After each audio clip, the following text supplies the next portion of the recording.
CTV News with Jackie Scantlebury. Good afternoon. It's looking more and more like a jilted lover is to blame for yesterday's triple murder-suicide near Clare's home. While Mounties piece together what happened, we're learning more about the young victims and the shooter, who friends say was driven to murder in a jealous rage. We begin our extensive coverage with this story from Kayla Carr. Friends say it wasn't exactly love at first sight when Tabitha Steppel met Derek Jansen at a Lethbridge nightclub in 2010. Claire Sullivan encouraged her friend to give him a chance. And he seemed like he's a Mormon boy. He has good family from Raymond. He seemed like a nice boy. But things quickly changed. Sullivan says Jansen became controlling. She would say things like, I'm not allowed to do anything without him, and he wants to know where I am and what I'm doing. The pair broke up a few months ago, but were still living together. Wednesday night, Steppel agreed to drive her coworker Shayna Conway, Conway's boyfriend Tanner Craswell, and a friend, Mitch McLean, to the Calgary airport. The three were heading home to Prince Edward Island for the holidays. Before they left, they met with friends to celebrate Craswell's birthday. Jensen showed up, and a fight broke out. Derek lost his mind, and pushed her out of her chair, and he was like yelling. And then we left, and he was phoning her, and said to her, this night's not going to end well for you. I hope you know that. Around 1 a.m., Steppel began the drive to the Calgary airport with Conway, Craswell, and McLean. 2 hours later, RCMP were called to Clare's home after someone reported a horrific scene along Highway 2. When police arrived, they found an SUV and a Sunfire. Investigators now believe Jensen followed the group in his car, then opened fire on the side of the road. He shot all four before turning the gun on himself. Like, people don't believe you because it just doesn't happen, much less in Lethbridge, Alberta, to people that you know. Angry is what I felt since I found out. I felt like angry, and it's like an anger mixed with a sad, but most of it is anger to him. Steppel had been working at Montana's for the past year. Coworkers say Jensen had threatened to shoot her in the past. The business was closed Thursday night. A manager says staff gathered at the restaurant to grieve. The only survivor, Steppel's coworker and friend, Shayna Conway, is recovering in a Calgary hospital. Police spoke briefly with her this morning. They're hoping she can confirm their version of what happened. She's gone through a horrific incident. She's almost been killed, and she had her friends killed around her. Jensen's best friend, Cale Parasak, says Derek was not this villain everyone's making him out to be. He was the best friend anyone could ask for, and nobody saw this coming. Kayla Carr, CTV News, Lethbridge. Now, the murders are having a devastating effect on both southern Alberta and another small, tight-knit community. Tanner Craswell and Mitch McLean's home of Prince Edward Island. As we mentioned, the shooting took place as the young men and Shayna Conway were driving to Calgary to fly home for Christmas to PEI.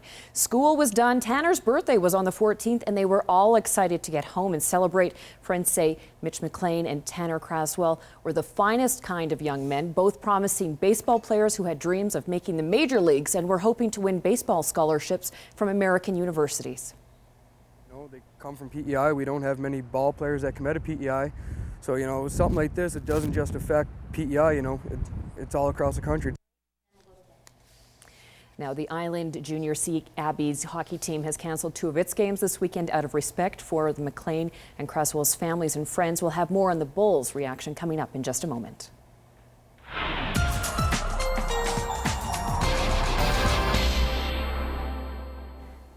Well, Dory, the weekend is here, and so is some nice weather. Yeah, we are looking at some fairly decent temperatures here, Jackie, and there is a chance of some precipitation on Sunday, but there is a very strong area of high pressure just to the west of us, and that's more or less diverting everything up to the north. For now, I'll tell you when all that's going to come into our area in a couple of minutes. Thanks, Dory. Well, Lethbridge and Medicine Hat have cracked the top 50 list of most dangerous cities in Canada. The list was put out by Maclean's magazine based on crime data from 2010. At the top of the list are Prince George, Victoria, and Saskatoon. Lethbridge comes in at number 27, Medicine Hat 48th, and Calgary at 50. The ranking was based on homicides, sexual and aggravated assaults, robberies, vehicle thefts, and break-and-enters. And Lethbridge Regional Police are investigating an armed robbery in North Lethbridge. Just after 3 o'clock Thursday morning, officers responded to report that a man with a knife went into Gas King on 5th Avenue and demanded cash. The man left with the money, and witnesses say he headed east. Police released this surveillance image of the suspect. He's Caucasian, about 6 feet tall, with a thin build and thin face with light stubble. He was wearing a black toque and dark clothing. If you have any details that may help police, you can either contact them or Crime Stoppers. Well, ever wish you could eliminate some of your utility bills? You're not alone, and there are a growing number of Southern Albertans who are experimenting with solar power, geothermal heating, and energy-efficient insulation. Lethbridge College has just completed a 3-part renewable energy series where local students can learn more about how to make their homes more efficient. During the final session, participants had a chance to visit several homes and buildings where people are using solar panels to generate electricity and heat their water. 2 of the houses were developed by Dave Wolf, a small builder who says he has a passion for green and can't stand paying utility bills. I got this home on a monitoring system, so I can monitor where the power is going, because I got no gas to the property at all, right? So electric stove, electric dryer, and electric fireplaces, and so just to show you don't have to give up any comfort by not having natural gas. Just one less utility bill to worry about. We're seeing a lot of people kicking a lot of tires, checking it out, wanting to know if it would be right for their home. And we're really waiting on the province through different departments to see if they'll offer some kind of incentives that you see in Ontario. So we feel like we're right on the cusp of this really being embraced by a large majority of the public. The first workshop included a session on energy inefficiency. And other sessions, participants were provided with detailed steps on how to set up small wind and solar projects on their very own property. A Palliser teacher and her husband are helping a rural school unlock the life-changing potential of literacy, just as her own family did. Connie Addersbell and her husband Jacob have donated $5,000 to John Davidson School in Coaldale to help establish a library. Connie Addersbell was raised in a home without any books by parents whose first language was not English and had no more than a grade 8 education. She says learning to read was the first step in helping her get to where she is today, and she hopes she can help do the same for children of similar backgrounds. And we saw this as a real opportunity. The school didn't have funding to finance a library, and we saw this as an opportunity to give back to the community and also make a real difference in the lives of young children. A Stats Canada survey found that a 1% increase in literacy rates equates to $32 billion in national income. And the Lethbridge Lodge is helping stars continue to take flight. Between December 21st and January 2nd, the Lodge Hotel will be supporting the Friends in Need program by offering special room rates for guests. $10 from room reservations will be donated to Stars Foundation Lethbridge. The Lodge is also selling Christmas ornaments with proceeds going towards stars. Nearly 75% of its funds are met through private donations, service groups, and business and corporations. I was involved in a severe, nearly fatal car accident near Jenner, leaving my rig. If it wasn't for stars, there was without a doubt that I wouldn't still be here today. $5,400 is what it costs just to get that helicopter in the air. So it's not cheap. It is a free service for VIPs, very important patients, so it's something that we just felt was a really great fit for this year. Special holiday room rates start at $79 per night, and the Lodge is also having a special Santa Claus brunch this weekend to support stars.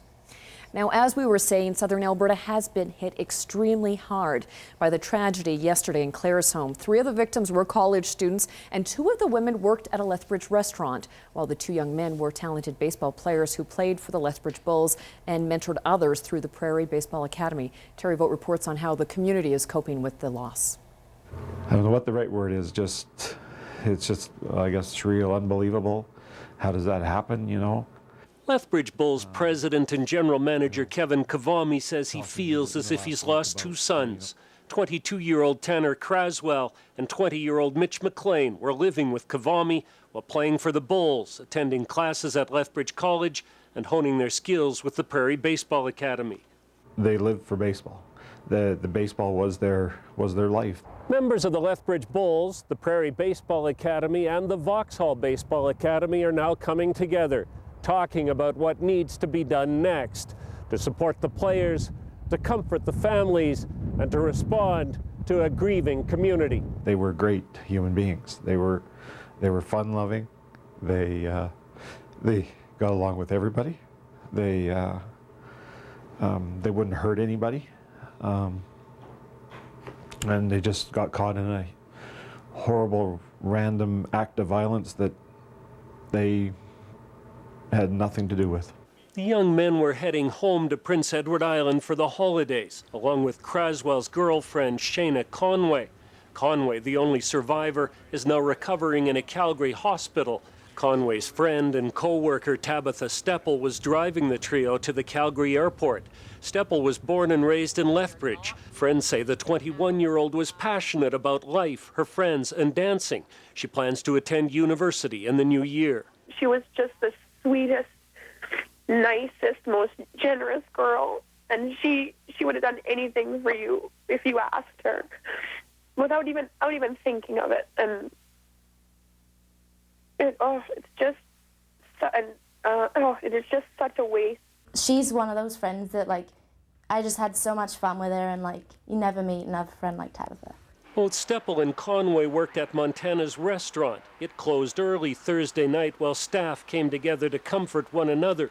All of the victims except Steppel attended Lethbridge College, where the flag is now flying at half-mast, and counselors have been brought in to help grieving students. Terry Vogt, CTV News, Lethbridge. Thank you, Terry. On the markets today, it was an up day for the loonie. Here are the week's closing numbers.